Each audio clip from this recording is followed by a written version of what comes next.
Bom dia a todos, sejam bem-vindos a mais uma aula de História. No tema da aula de hoje, nós iremos falar sobre o povo da Mesopotâmia, terceira parte, no qual a gente vai trabalhar alguns aspectos culturais e religiosos dessa sociedade. Bom, gente, começando um pouquinho pelas relações econômicas, tá? Basicamente, toda a política e economia da sociedade da Mesopotâmia era controlada pelo rei sacerdote. O rei, ele era uma figura política, mas ele também era uma figura religiosa dentro da sociedade mesopotâmica. Todos aqueles reis que nós vimos nas aulas anteriores, ele tinha função tanto governamental como uma função religiosa. Bom, a economia na Mesopotâmia era uma economia baseada na agricultura e as terras eram terras coletivas, sob o controle do rei. Então, basicamente, as terras eram do rei e as pessoas produziam nessas terras coletivamente, onde os produtos eram distribuídos. Não havia aquela ideia de propriedade privada. Não, esse pedacinho de terra é meu, o que eu produzo aqui é meu. Não existia essa ideia. Bom, gente, a sociedade ela era dependente da economia altamente estratificada, então a sociedade em si ela era estratificada, não havia muita mudanças sociais. Camponeses trabalhariam na agricultura, comerciantes no comércio, as famílias relacionadas ao rei tinham uma posição mais política, então você tem uma sociedade bem dividida, no qual aí nós temos os camponeses e os poucos escravos que vão trabalhar também nas obras públicas, que são aquelas obras de manutenção para todo mundo. Bom, gente, os principais produtos plantados na região da Mesopotâmia era o trigo, a cevada, o linho, o gergelim, raízes e alguns legumes, tá? Basicamente, eles também criavam animais para o consumo de carne e de leite, como os carneiros, os bois e os patos, e eles comercializavam os excedentes de produção. Então, aquilo que não era consumido pela população era utilizado nas trocas comerciais. Foi criado também posteriormente, dentro da Mesopotâmia, um sistema bancário que determinava empréstimos com juros por meio de um sistema contábil que foi criado por eles. Eles usavam barras de metal para esse sistema. Então é uma coisa bem interessante, porque é algo que nós utilizamos nos dias de hoje e foi desenvolvido lá no início da Mesopotâmia. Bom, gente, com relação à cultura e à religião na Mesopotâmia. A cultura e a ciência, elas sempre vão estar atreladas à religião. E a economia, por sua vez, voltada para a agricultura. Basicamente, o que acontece? Por que a cultura e a ciência estavam ligadas à religião?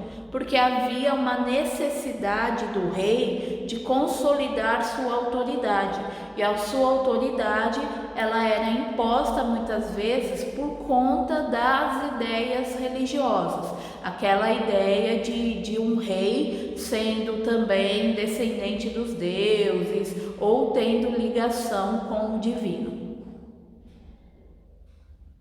Bom, gente, dentro do aspecto científico, cultural na Mesopotâmia, os povos da Mesopotâmia vão desenvolver diversas técnicas matemáticas. Então, eles vão desenvolver algumas técnicas matemáticas para controlar a cheia e a vazante do rio Tigre e Eufrates, para que dessa forma eles possam desenvolver a agricultura. Isso é algo muito importante para aquela sociedade. Essas medidas matemáticas elas vão ser importantes para a construção de diques barragens e canais de irrigação, no qual eles vão obter o controle desses rios para que esses rios não causem alagamentos nas cidades, mas que esses rios também possam alcançar áreas maiores para a agricultura. Então, essas novas técnicas e construções se tornam importantes. E é na Mesopotâmia que também vai surgir a álgebra, que vocês estudam hoje em matemática, e a divisão do círculo em 360 graus. Vai ser os povos mesopotâmicos que vão desenvolver essa ideia. Bom, gente, além da matemática, eles também vão desenvolver muita astronomia. Basicamente, eles vão criar um astrolábio, uma espécie de astrolábio feito com argila. Um astrolábio ele é um instrumento que ele serve para medir e identificar as estrelas, distinguir aí alguns astros, tá bom?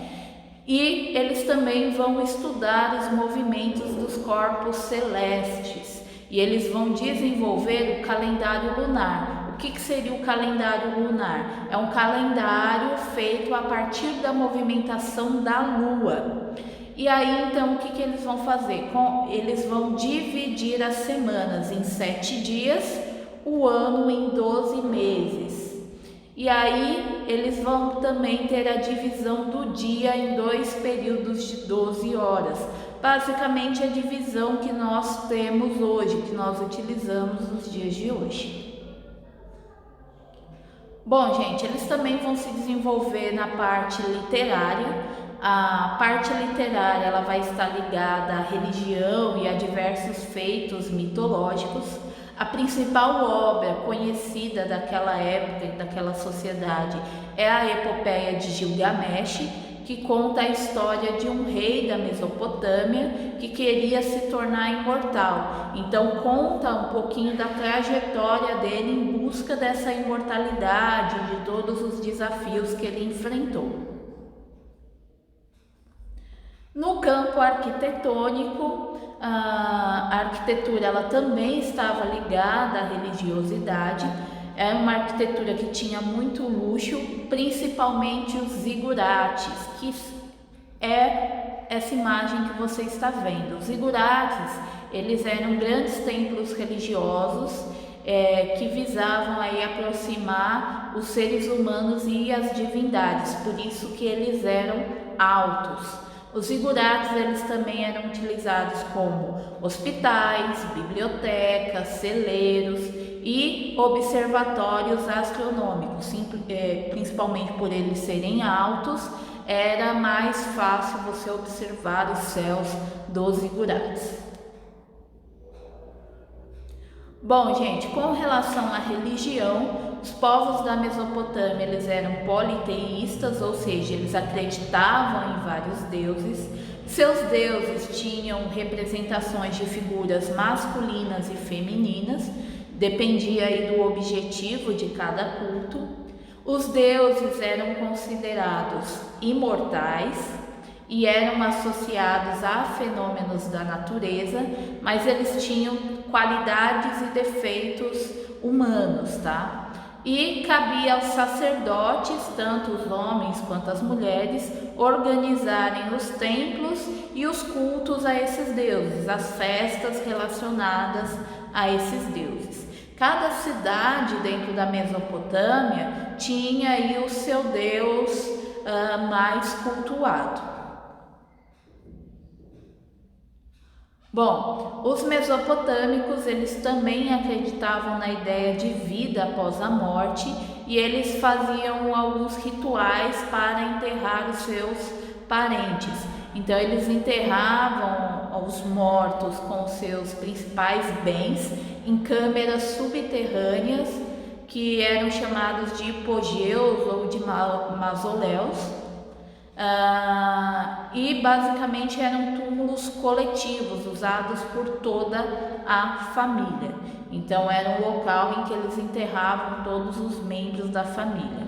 Um exemplo de hipogeu é esse que aparece na imagem para vocês, tá? Ele é como se fossem tumbas subterrâneas.